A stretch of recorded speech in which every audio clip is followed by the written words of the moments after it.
Hello my beautiful hammerheads and welcome back to another Black Library Reviews. This time Garro, Knight of Grey. I am so sad. It is the last story we will get from Garro probably ever. Oh no, he's one, if not my favorite character, non-ultramarine character in the Horus Heresy series. And oh man, this is heart-wrenching. First of all, it's a very short story. The audiobook version is just about 3 hours and 40 minutes short. Long is not the right terminology for this. However, this story just got so near to my heart. I'm a little flabbergasted right now. So this is written by James Swallow, and Mr. Swallow used the pages excellently. There are only two major fight scenes in here, one of which is very short, but I will come to it in a moment.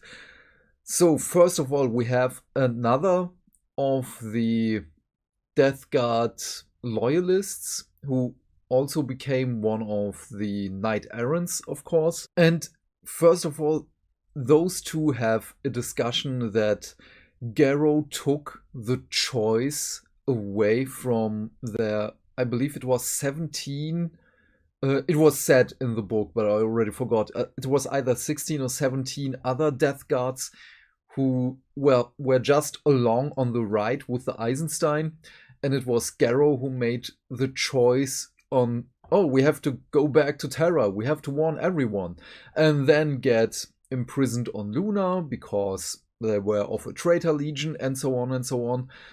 And Garro's viewpoint is just like, okay, if I hadn't made this decision, we would all have perished on Istvan, or we would have just been traitors to the throne.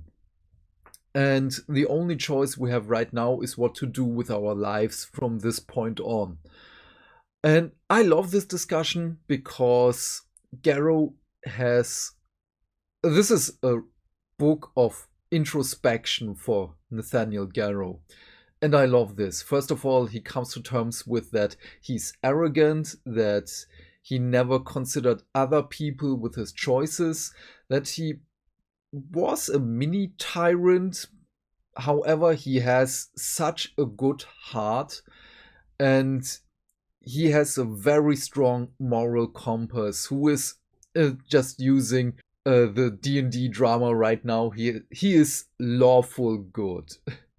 He comes to terms with his beliefs in the Emperor, with the Lectitio Divinitatis, and everything that Keela represents. Then he has another discussion with, of course, Euphriti Keela, who got away from her prison in the Blackstone Fortress, in the Blackstone prison underneath the Imperial Palace. And she's kinda helping out with a small fraction of the defenders, and no one knows how she does it. Some believe she's a psyker, but we know that Faith is somehow a psychic phenomenon. If not, yes, it's, in my understanding, it is something else. The Custodes try to, justify it as a psychic phenomenon. But until we have real clarification on what it is, I believe it is something else. Maybe I'm wrong, I missed something, or I'm just too old and forgot something which was mentioned in the lore, and Faith is a real psychic phenomenon, but yeah, I digress. But yeah, she's there, she's helping everyone out, and there are no legionnaires on this section of the defense line, so she's just helping out with the regular baseline humans. And so we have Garro and his battle brother just walking down the alley to those poor souls, and the discussion between Keeler and Garro again is beautiful. We have that she's exhausted. She is afraid that she's not living up to the moniker of being the first saint of the beliefs in the emperor as a deity, even though she does these grand things. And yeah, now she is the one who looks for guidance in others, especially in Garro. And this is a beautiful scene between those two. I love this, especially when they have a slight, not really misunderstanding, a slight discourse between each other, and then to see that they are on this journey together. Ah, heartwarming. I love this. And on the other hand, we of course have, well, his gene sire Mortarion, we have Typhus, and their discussions between each other, why Garro is so important to the Legion of the Death Guard, that Garro is the representation of Mortarion's humanity and his greatest failure. This discussion just stretches throughout the novel every time we have Mortarion and Typhus. And it is not something which gets old over time. It builds up rather slowly for the short amount of story we have here, but in a very good way. I never felt like, oh, this discussion is just getting old. We need something else they need to ponder about. And mixed in these discussions, we have flashbacks on when Mortarion decided, okay, Nathaniel isn't going to follow us with the Chaos side.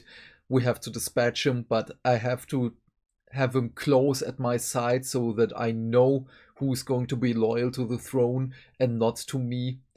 Then we have Nathaniel as a lieutenant, being elevated to a captain. Well, not really elevated, but they talk about it. Do you want to lead the 7th Company? So again, a little bit of background for Nathaniel. Then we have one fight scene, which I enjoyed because it was short, it was punchy, it was against a Hellbrute, and it was rather somehow funny because the two battle brothers, they know each other, they don't like each other, but of course they respect each other, they know how to fight together and so on. Was amusable, I liked it, was, as I've said, really, really short. That's how fight scenes should have been. But yeah, the other one is of course Garro against Mortarion. And as much as I don't like long fight scenes, this duel with those two, I don't know if I'm just biased, and this might be a spoiler, but it's really not. We all know who's going to survive the Horus Heresy, and I'm sorry to say, but Garro isn't one. And I didn't want Garro to be in this situation. I was still hoping through all of this that he's going to survive, but we know that he's not. And this just pulled at my heartstrings. I did not want to see the end of this. And this is probably the one thing I'm glad that this book is so short, because it ends. On multiple levels. I'm sorry. I was so sad at the end. And all throughout this fight, they're of course talking with each other because it's a space opera basically. And to see how both parties come to terms with each other, that this is the closure of the storyline between those two. And not only for those two, it is the end and the beginning for Mortarion's storyline in the Horus Heresy. Well, we will probably see him in the Dan Abnett novels, The End and the Death. The Death and the End. I don't know. Doesn't matter right now. I'm still sad and heartbroken at this. But this marks an emotional end for Mortarion and for Typhus, and why he grants basically Garro this duel is also very, very important for the whole plotline of Mortarion. But we get a little tidbit here, which is rather fascinating. This might be a little spoilery, but I still believe it's rather not, because if you know the modern timeline of the 40k story, or anything that has to do with the Living Saints, or rather Celestine, then we have Ephrael Stern, the other saint, and so on. We have Euphrates Keeler as a saint. And that faith is a real thing in the 40k universe. Oh, you know what? I will say this after my outro because I don't want people to mute and then come back if you're just listening to this without the video. Yeah, I'm just happy with this book. Heartbroken, but happy. I did not want to end Nathaniel Garro's storyline. This is a solid 9 out of 10 broken hearts for every Garro fan out there. And I don't know, I'm so sad. So for the spoiler, or rather in spoiler, wait until my outro please. For everyone else, what are your thoughts about this book? Please leave your thoughts and questions in the comment section down below. I am keen to know what you have to say. And while you're down there, do all the YouTube stuff because hitting buttons is fun. If you want to support the channel and you don't know what to say, just write heartbroken in the comments. Have a great day, my friend. Stay fantastic. Stay hydrated. And I will see you in the next video. Bye. 3, 2, 1. Okay, now that everyone who doesn't want to know what I want to say is gone, Garro, in his death, sees a figure in golden armor lifting him up as his body or his soul just turns to dust. And he is at this moment doubting, is this true? Do I see the Emperor right now? Does he know who I am? And this is open to interpretation, of course, because, as I've said, Garro himself doubts what he is seeing. But in his belief, in his faith as the Emperor being a god, he knows that the Emperor knows his name and that he's being elevated to something else. And with my choice of words, don't get this wrong. He's probably we will never see Garro again. Me saying he's being elevated to something else is he's not being devoured by demons in the warp or something like that. This could have been just any kind of interpretation that Garro's soul energy is being pulled to the Emperor and is being used somehow or anything like that. My interpretation. So take it with a bag of salt. Yeah, that's it.